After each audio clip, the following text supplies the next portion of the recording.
함께 한번 기도하겠습니다.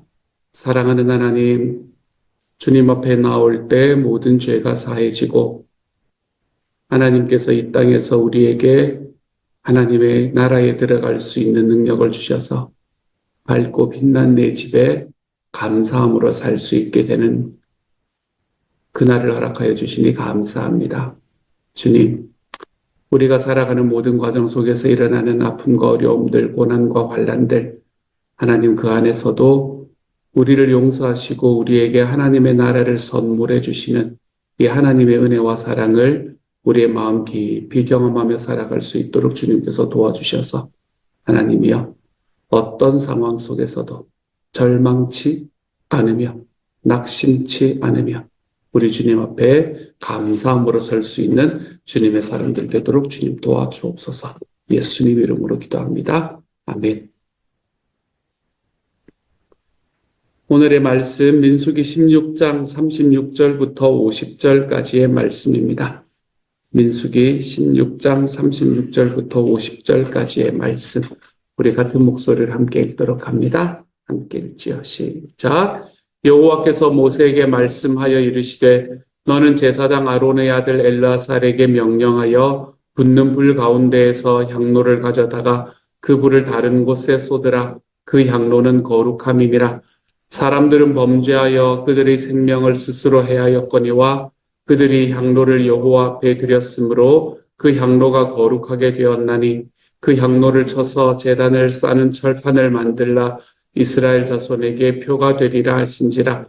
제사장 엘르아살이 불탄 자들이 드렸던 놋 향로를 가져다가 쳐서 제단을 싸서 이스라엘 자손의 기념물이 되게 하였으니 이는 아론 자손이 아닌 다른 사람은 여호와 앞에 분향하러 가까이 오지 못하게 함이며 또 고라와 그의 무리와 같이 되지 않게 하기 위함이라.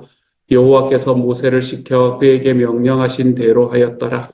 이튿날 이스라엘 자손의 온 회중이 모세와 아론을 원망하여 이르되 너희가 여호와의 백성을 죽였도다 하고 회중이 모여 모세와 아론을 칠 때에 회막을 바라본즉 구름이 회막을 덮었고 여호와의 영광이 나타났더라. 모세와 아론이 회막 앞에 이르매 여호와께서 모세에게 말씀하여 이르시되 너희는 이 회중에게서 떠나라. 내가 순식간에 그들을 멸하려 하노라 하시매 그 두 사람이 엎드리니라. 이에 모세가 아론에게 이르되 너는 향로를 가져다가 제단의 불을 그것에 담고 그 위에 향을 피워가지고 급히 회중에게로 가서 그들을 위하여 속죄하라. 여호와께서 진노하셨으므로 연병이 시작되었음이니라. 아론이 모세의 명령을 따라 향로를 가지고 회중에게로 달려간즉 백성 중에 연병이 시작되었는지라. 이에 백성을 위하여 속죄하고 죽은 자와 산 자 사이에 섰을 때에 연병이 그치니라. 보라의 일로 죽은 자 외에 연병에 죽은 자가 14,700명이었더라. 연병이 그침에 아론이 회막문 모세에게로 돌아오니라. 아멘. 오늘의 말씀은 어제의 말씀과 연결되는 말씀입니다. 고라와 다단과 아비람 이 사람들이 이제 모세의 그리고 특별히 아론의 이 리더십에 반항을 해서 반란을 일으키는 그런 상황이 있었었고요. 그리고 그 고라의 무리가 모세와 아론을 대적하자 하나님께서는 그들에게 향로를 가지고 나와라 이렇게 이야기했습니다. 그렇죠? 그래서 이 아론도 그렇고 그리고 그 고라와 함께 있었던 250명의 사람들도 그렇고 전부 다 향로를 가지고 하나님 앞에 나와라. 그러면 하나님께서 진짜 택하신 지도자가 누군지를 보여주실 것이다. 이렇게 이야기를 했지요. 그들이 모였을 때에 고라는 모세를 대적하는 이야기를 합니다. 어떻게 당신이 우리를 이렇게 할 수 있습니까? 이 광야까지 와가지고 우리를 다 죽일 수 있습니까? 라고 이야기를 하기 시작을 했어요. 그랬더니 모세는 이스라엘 백성들에게 그들과 함께 있는 이스라엘 백성들에게 그들의 장막에서 떠나라 라고 이야기를 했습니다. 왜냐하면 하나님의 벌이 그들에게 내려질 거고 그리고 그들이 지진으로 인해서 땅속으로 들어가게 될 것이기 때문에 그랬습니다. 그렇게 이야기를 하고 났더니 진짜로 땅에 지진이 일어났고 그리고 고라와 함께 있던 사람들은 그 땅속으로 삼켜져 버리는 일이 일어납니다. 그뿐만이 아니지요. 하나님 앞에 나아왔던 자기의 그 불을 가지고 나아왔던 250명의 지도자들을 하나님의 불이 나와서 태워버리는 일이 있었던 것. 그리고 그것을 바라보고 놀랐던 백성들은 도망쳐버렸던 것. 이게 이제 어제 우리가 함께 보았던 말씀입니다. 그런데 오늘의 말씀의 뒷부분을 보면 놀라운 건 이 정도 했으면 반역이 끝이 났어야 되는 거잖아요. 이 정도 놀라운 일을 봤으면 이제 마무리가 됐어야 되는데 백성들의 반역은 끝이 나지를 않습니다. 오늘의 말씀을 보면 다음 날이라고 이야기했습니다. 다음 날. 오래 지난 것도 아닙니다. 어제 그런 일이 있었는데 오늘입니다. 오늘. 백성들이 모여서 어제의 그 죽음을 누구의 책임으로 돌리냐면 모세와 아론의 책임이다. 이러면서 책임을 그들에게 돌리기 시작을 합니다. 그리고는 그들을 때리기 시작을 했어요. 참 놀라운 일이 아닐 수가 없습니다. 아니, 어제 그런 끔찍한 광경을 보고도, 아니, 어제 하나님께서 행하셨다고 이야기할 수밖에 없는 일을 보고도 오늘 어떻게 이럴 수 있는지를 잘 모르겠어요. 제가 잘 모르겠다라고 이야기를 하고 가만히 생각을 해보니 어쩌면 이해할 수도 있겠다라는 생각이 또 들기도 합니다. 백성들이 광야 생활을 하는 과정 속에서 특별히 이제 광야 전체를 아직 돌지는 않았지만 이집트에서 출애굽을 하는 그 과정 속에서 하나님이 그들에게 보여주셨던 건 정말 놀라운 일이었거든요. 하나님께서 그들에게 뭘 보여주셨나 하면 10가지 재앙이 어떤 것인지를 그들에게 이미 보여주셨습니다. 하나님 이외에는 하실 수 없는 일들을 그들은 다 봤던 사람들입니다. 그것만 보여주셨나요? 처음에 나와가지고 이집트의 병사들이 자기의 뒤를 쫓아오기 시작을 하자 하나님께서 보여주셨던 것은 역사상 단 한 번밖에 없었던 일, 바다를 갈라서 그 가운데를 지나가는 일을 하나님께서는 보여주셨습니다. 홍해가 갈라지는 일을 그들은 자기의 눈으로 봤어요. 지금 여기에서 이러고 있는 사람들은 그걸 눈으로 봤던 사람들입니다. 배가 고프다니까 어떤 일이 일어났습니까?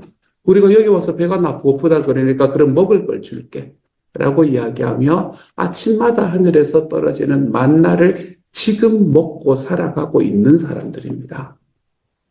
이날 아침에 나와서 모세에게 나와가지고 이 난리를 피울 때 이미 아침에 만나를 먹고 나와가지고 이러고 있는 거지 않습니까? 그치? 그것만 그랬습니까? 우리가 이거 너무 먹기 싫다. 이거 너무 뻑뻑, 성경에는 그렇게 말하지는 않겠지만 아마 그랬을 거예요. 너무 뻑뻑하다. 김치라도 달라면 우리 같으면 이랬을 거예요. 고기를 먹어야 되겠다. 이러니까 하늘에서 메추라기 떼가 날아와서 그 앞에서 죽게 되는, 그래서 그들이 고기를 먹게 되는 그런 일들이 벌어지는 이런 상황 속에서도 이들은 하나님이 누군지를 모릅니다. 하나님이 누군지를 몰라요. 이런 모습들을 가만히 돌아놓고 보면 어제 그 일이 났다고 해서 오늘 모세와 아론의 그들의 죽음에 책임이 있다라고 이야기를 하면서 그들을 때리기 시작했던 일은 어쩌면 당연한 일일지도 모르겠다라는 생각이 또 제 마음에 들었습니다. 그런데 어쨌든 이 상황 속에서 갑자기 하나님의 영광이 다시 나타납니다. 이 하나님의 영광이 나타났다라고 이야기하는 것은 당시에는 어떤 것으로 생각을 하시는 데나 하면 구름이 빽빽하게 채워졌다. 이렇게 여러분이 생각을 하시면 대충 감이 올 겁니다. 구름이 빽빽하게 채워져서 자기 앞도 보이지 않을 정도로 구름이 채워졌다. 뭐 요 정도로 여러분이 생각을 하시면 돼요. 처음에 하나님의 성전이 아니죠. 성막이 딱 지어졌을 때, 거기에 출애굽기 40장을 보면 하나님께서 그것을 영광으로 가득하게 채웠다라고 이야기할 때, 거기에 구름이 빽빽하게 채워졌다는 이야기를 하거든요. 시내산에서도 마찬가지입니다. 물론 이것도 시내산에서 있었던 일이군요. 시내산에서 하나님께서 모세를 만날 때도 그곳이 구름이 빽빽하게 채워져서 사람들이 거기에 올라가는 걸 두려워해서 모세만 올라갔다. 이렇게 이야기를 하거든요. 하나님의 영광이 채워졌다라는 말은 구름이 빽빽하게 채워진 거예요. 그 상황 속에서 모세와 아론 주위에 있는 사람들이 쓰러져서 죽기 시작하는 겁니다. 갑작스럽게 쓰러져서 죽기 시작합니다. 어제까지만 해도 하나님, 이 모세와 아론의 중보기도로 인해서 백성들이 죽지는 않았거든요. 그들에게 부화뇌동하고 있던 백성들이 죽지는 않았습니다. 이제 그 지도자들이 죽었지요. 그렇죠? 그 지도자들과 그들의 가족들이 죽었지, 백성들이 죽었지는 않는데, 모세와 아론 주위에 있는 사람들이 그냥 픽픽 죽어나가기 시작합니다. 급작스럽게 연병이 돌면서 사람들이 죽어나가는 거죠. 이때 모세가 아론에게 명령을 합니다. 우리가 속죄해야 된다. 라고 이야기합니다. 하나님 앞의 죄를 우리가 하나님 앞에 대신 그 죄를 속죄해야 된다. 그리고는 아론이 향로를 들고 달려가서 백성을 위해서 속죄합니다. 그리고 그 안에서 죽은 자들과 산 자들 사이에 섰을 때에 연병이 그쳤다라고 이야기를 합니다. 49절의 말씀이죠. 48절의 말씀이죠. 죽은 자와 산 자들 사이에 섰을 때에 연병이 그쳤다. 그럼에도 불구하고 14,700명이라는 사람이 죽었습니다. 저는 이 말씀을 바라보면서 아론이 얼마나 두려웠을까라는 생각을 해보았습니다. 주변에서 사람이 픽픽 쓰러져 가는데 모세는 거기에서 자기 보고 그 사이로 들어가래요. 달려가래요. 달려가면 언제 누가 죽을지 아무도 알지 못하는 상황인데, 그렇죠? 그리고 모세도 딴 데 안 갑니다. 그냥 그 자리에 서 있으면서, 그러니까 어떻게든 연병이 돌고 사람이 죽어나가면 피해야 되는 게 상식인데, 그 사이로 달려가라고 이야기합니다. 그 사이로 달려가서 백성들이 알지 못하는 일들을 우리가 대신해서 속죄해야 된다라고 이야기를 하지요. 그리고 아론은 그 이야기를 순종합니다. 이 이야기가 진짜 얼마나 두려웠을까? 그 사이로 달려갈 때. 근데 이렇게 달려갈 때의 두려움, 그 두려움은 누구의 두려움과 똑같나 하면 십자가에 달릴 때 예수님의 두려움하고 똑같겠구나라는 생각을 해봅니다. 사람들이 알지 못하기 때문에 그들을 속죄하기 위해서 십자가로 달려가야 되는데 그 달려가는 가운데의 길이 얼마나 두려웠으면 하나님 앞에 기도하면서 하나님 이 잔을 제게서 옮겨주십시오 라고 이야기하는 기도까지 하셨을까. 근데 그들의 이 아론도 그렇고 예수님도 그렇고 그 마음속에 있는 두려움들을 하나님께는 이야기했지만 그 두려움이 자기의 발걸음을 멈추지는 않았다라는 걸 오늘의 말씀에서 우리는 보게 됩니다. 아론은 하나님 앞에 두려움을 가지고 있으면서도 내가 저기 가서 뛰어갔다가 죽을지도 모르겠다라는 생각을 했었을 거면서도 그들 향해서 달려가는 모습을 보게 됩니다. 왜 달려갔을까 생각해 보면 아마 백성들을 향한 사랑이 너무 컸기 때문에 그렇다라는 생각을 하지 않을 수가 없습니다. 그들을 향한 사랑이 더 컸으니까 자기보다 그들을 향한 사랑이 더 컸기 때문에 그들을 향해서 달려갈 수밖에 없었을 거다라는 생각을 해보게 돼요. 이런 마음들이 아론에게만 일어나는가? 이런 이야기들이 예수님에게서만 일어나는가? 생각해 보면 그렇지 않은 것 같습니다. 우리가 살아가는 삶 속에서 우리가 목장을 하는 과정 속에서 우리 목자 목녀님들을 생각을 해보고 그리고 목자 목녀님들이 그동안 달려왔던 삶들을 생각을 해보면 그들이 처해 있는 삶에 어려움이 있다 그러면 내가 가지고 있는 것보다 먼저 챙겨서 달려가는 일이 얼마나 허다했는가라는 것을 생각해 볼 수 있습니다.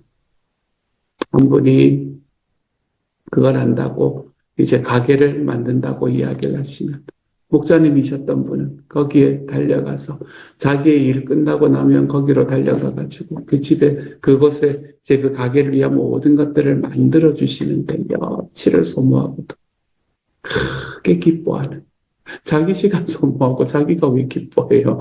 근데 그렇게 기뻐하는 모습을 보여주시는 목자님이 계십니다.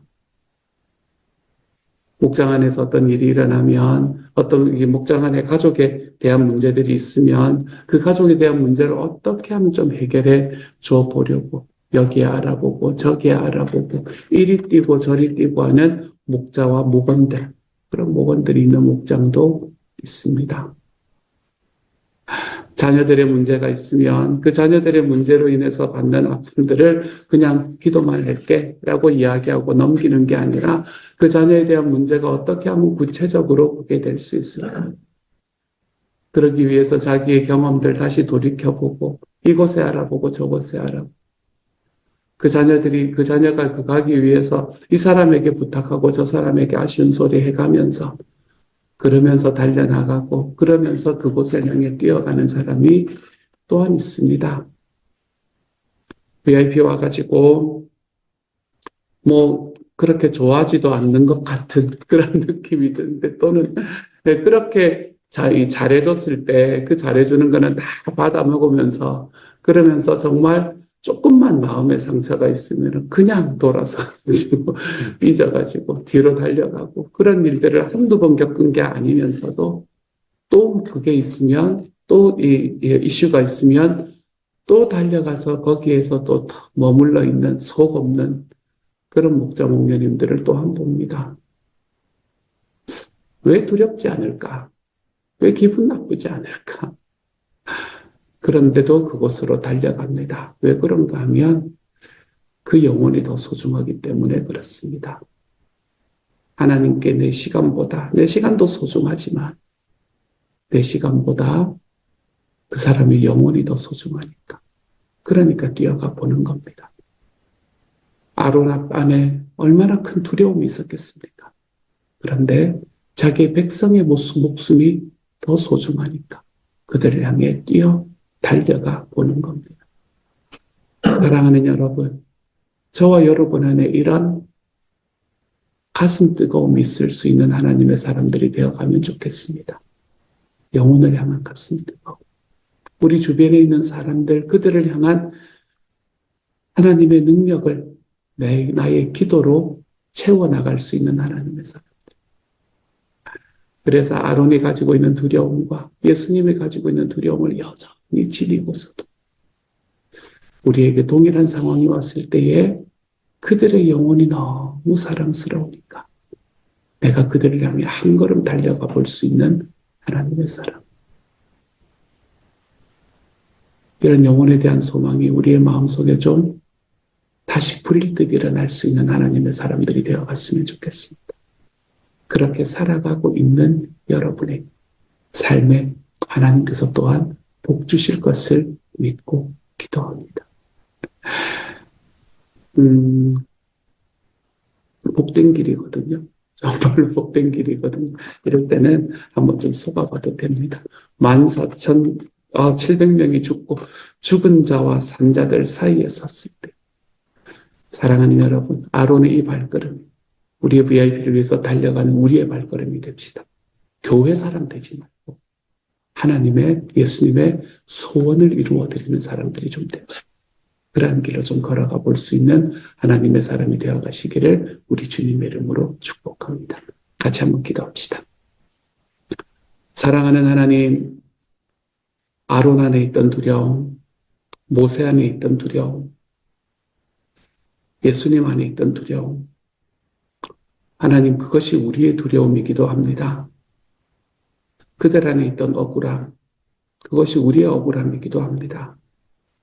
그런데도 자기들 인정해주지 않고 사람들이 죽어가는 가운데에서도 그들을 향해 달려가라고 이야기하는 그 하나님의 명령에 모세는 자연스럽게 아론에게 그 이야기를 하고 자기도 그 자리에 버티고 아론은 죽음을 향해서 달려가고 있는 모습을 봅니다. 사랑하는 주님, 그 모습 속에서 백성 안에 연병이 그쳤습니다. 죽음이 삶으로 바뀝니다. 사랑하는 하나님, 우리의 VIP를 향한 우리의 마음이 이 마음이 될 수 있게 하여 주십시오. 하나님, 억울함도 두려움도 우리의 마음으로 삼켜내고 하나님 앞에 담대함으로 달려갈 수 있는 주님의 사랑. 하나님, 그 길로 걸어가는 가운데에서 하나님, 죽은 자와 산 자 사이에 섰을 때에 생명이 죽음을 프리웨어할 수 있는 하나님, 그런 하나님의 사람들이 될 수 있도록 주님께서 도우시고 인도하여 주옵소서. 모든 말씀 우리 주님 예수님 이름으로 기도드립니다. 아멘.